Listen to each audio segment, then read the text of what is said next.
how did EEGR start? It started with the idea of reusing platforms, recognised that we needed to be careful with identity and location, and moved from Great Yarmouth through recommissioning partnership to the East of England and the East of England Energy Group.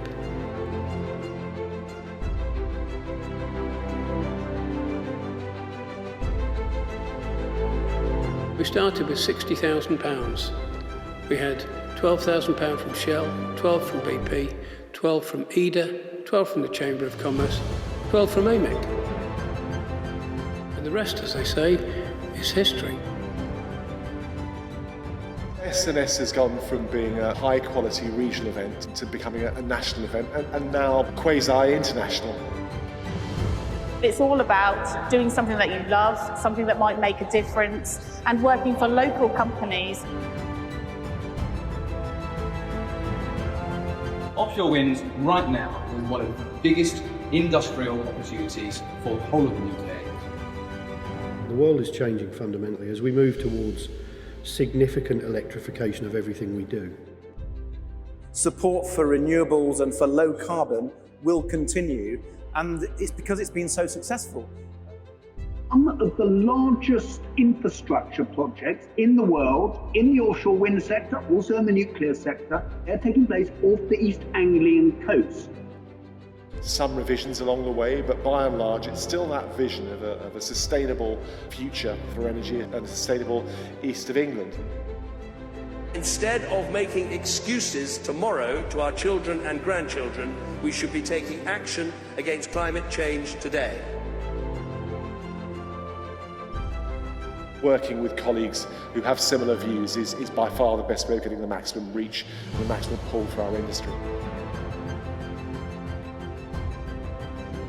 This transition is one of the most significant events in not just our lifetimes, but in the last 100 years. I was presented with this Lifetime Achievement Award. It was just perhaps the first time in my life I was speechless. Not much has happened in the East of England over the last 20 years from an energy perspective without EEGR being in the middle of it. It's all about people. The East of England leading the way now in the developments offshore wind, also in gas and in nuclear. Offshore wind will provide electricity for all the homes in the UK. I'm proud that the UK has now enshrined in law our world-leading net zero commitment to reduce emissions.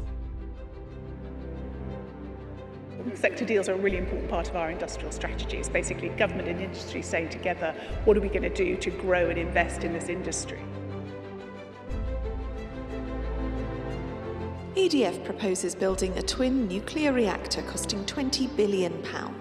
The station would generate enough low-carbon power for 6 million homes. Freeports are special economic zones with different rules to make it easier and cheaper to do business. We very much hope that we are able to sit here in another 20 years, having continued to support and be the voice of our membership in the region, and to help drive an energy economy in the East of England second to none. I think you'll see and hear a lot more about EEGR in the coming months and years. Happy birthday,